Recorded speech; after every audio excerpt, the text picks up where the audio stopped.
they said, "This fellow came here as an alien, and he would play the judge. Now we will deal worse with you than with them." Then they pressed hard against the man Lot and came near the door to break it down.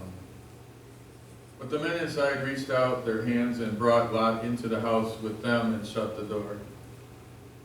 And they were struck with blindness, the men who were at the door of the house, both the small and the great, so that they were unable to find the door. Then the men said to Lot, "Have you anyone else here? Son-in-laws, sons, daughters, or anyone you have in the city? Bring them out of the place.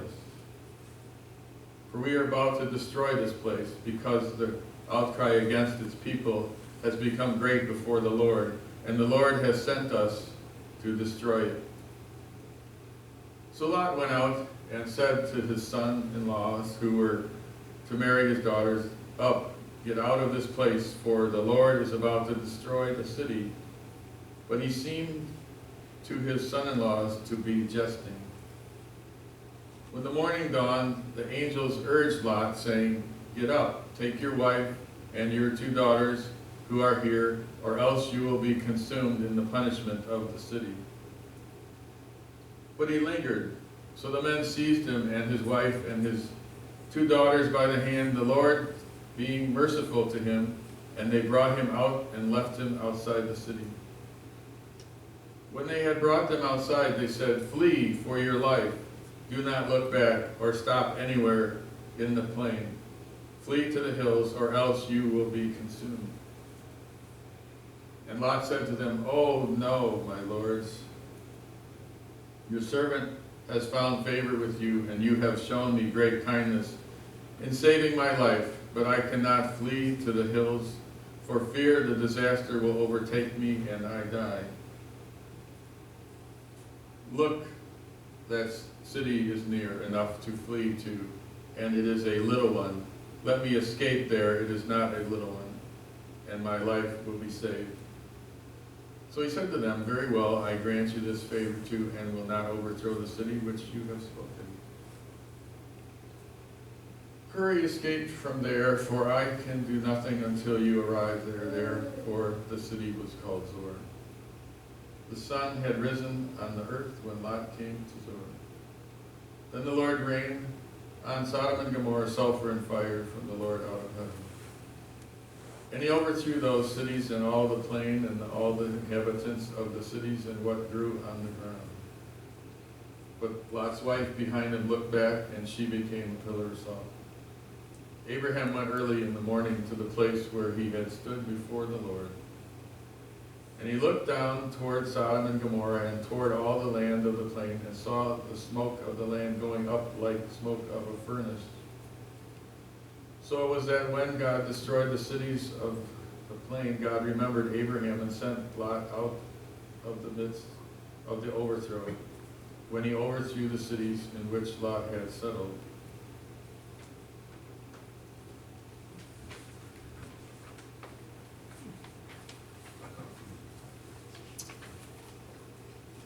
Did Sodom and Gomorrah exist? Were they destroyed as Scripture said they were? Short answer, yes and yes. And what lessons can we learn from this story from Genesis? Just like today, back in the 1690s, Jamaica was an island of paradise. Palm trees in the sand, tropical breezes, beautiful beaches, people of wealth sought it out, then just like they do now. And many of them built huge mansions at a town called Port Royal. Now, Port Royal wasn't a tourist trap, it was a pirate city. A pirate city, hailed as a 17th century Sodom. And those who lived back then knew it as one of the wickedest and most depraved cities on earth. If you could think of something evil people would do, they did it. But then in 1962, God came down and brought judgment on Port Royal. In the space of less than 10 minutes, the thriving seaport was shaken by 3 earthquakes, one of which was about a 7.6 on the Richter scale, which was followed by a tsunami. So Port Royal was literally sank into the Caribbean, never to rise again. An eyewitness described the scene. The earth heaved and swelled like the rolling billows, and in many places the earth cracked opened and shut, with a motion quick and fast. In some of these timed opened, people were swallowed up, and in others they were caught by the middle and pressed to death. The whole was attended with the noise of falling mountains at a distance, while the sky was turning dull and reddish like a glowing oven. Of the city's population of approximately 6,500 people, about 2,000 died in earthquakes and the tsunami. Afterward, lacking of shelter and clean water, nearly 3,000 more died of disease.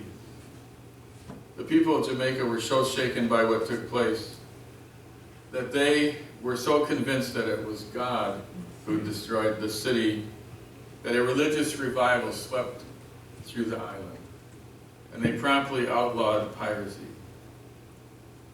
To this day, many Jamaicans believe that Port Royal's destruction was the price exacted by an angry God for its sins.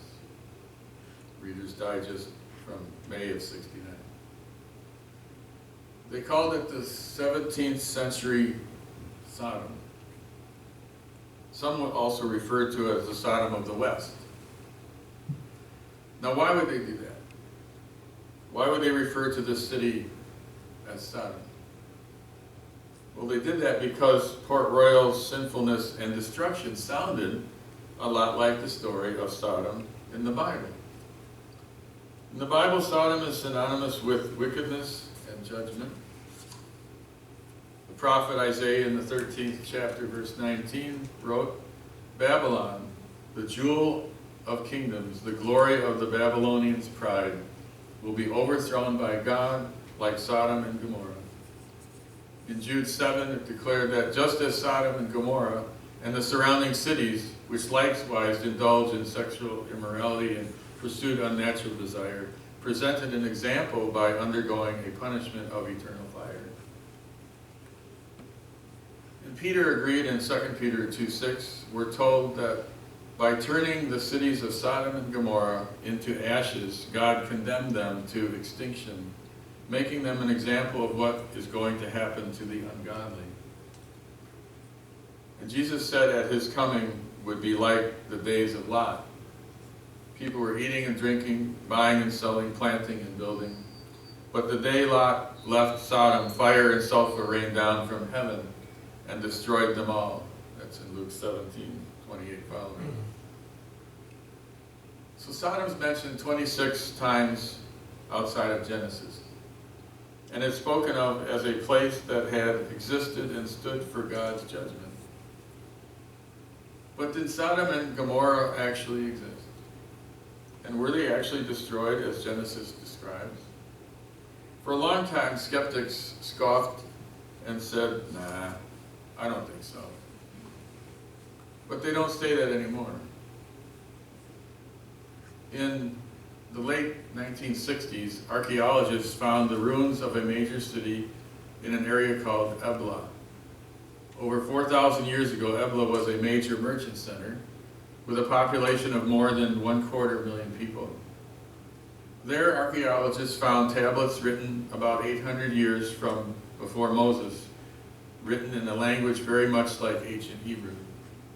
And on these tablets were the names of various cities throughout Palestine, places like Joppa, Damascus, Gaza, and Sodom and Gomorrah. That was also in Reader's Digest in '78. Nowadays, nobody questions whether these cities existed. They've discovered that these cities lay a major merchant route of the day, the King's Highway. Up until a few years ago, many scholars thought these cities lay underneath the Dead Sea. But more recently, they believe they found their remains to to the west and south of the Dead Sea. Some time ago I read of certain archaeologists having found strong evidence about these cities and how they were destroyed.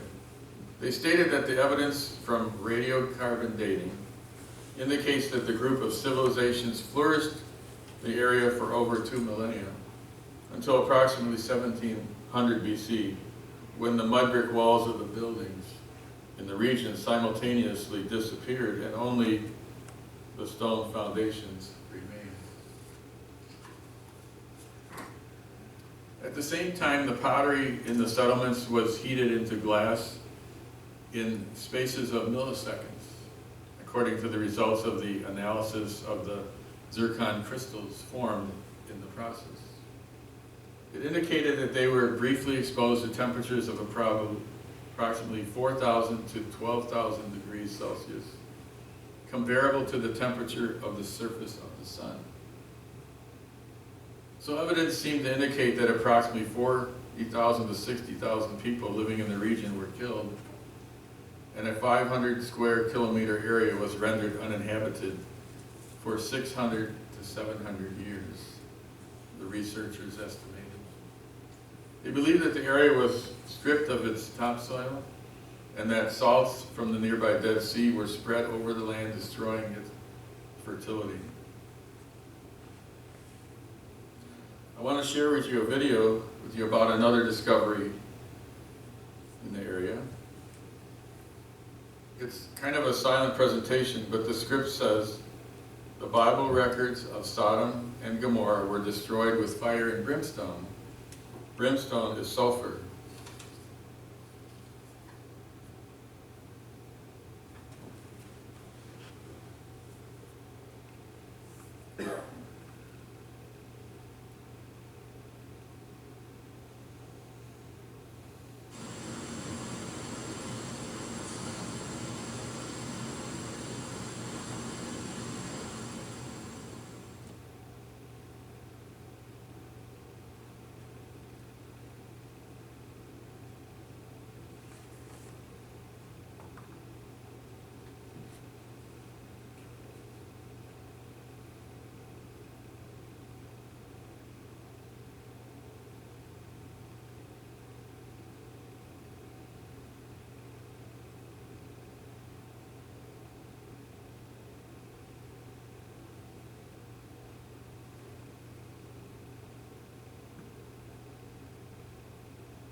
So throughout Sodom and Gomorrah, brimstone is found embedded in the ground. It's highly flammable. When it ignites, it produces toxic gas, sulfur dioxide, There's only one area on earth where sulfur stones are found, Sodom and Gomorrah. Sulfur found elsewhere on earth rarely exceeds the 40% purity. The sulfur at Sodom and Gomorrah is approximately 96% pure. So Sodom and Gomorrah did exist, and they were destroyed by God. But now the question is, what can we learn from that? The most obvious lesson is this: you really, really, really don't want to tick God off. There's a point where God won't look the other way any longer. Now, there are people who talk a lot about God as being a God of love, who wouldn't do something like this. And they're right. God is a loving God for God. John 3:16 said, God so loved the world that he gave his only begotten Son. He loved us so much he's willing to offer a precious sacrifice so that our lives could be changed. But God is also a God who despises evil. When push comes to shove, you could say he has and he will destroy those who go too far. Although I think God has forgiven us through Christ. A pastor's son once remembered when he was a teenager, he remembered when his dad told him, John, if you weren't my son, I'd have nothing to do with you.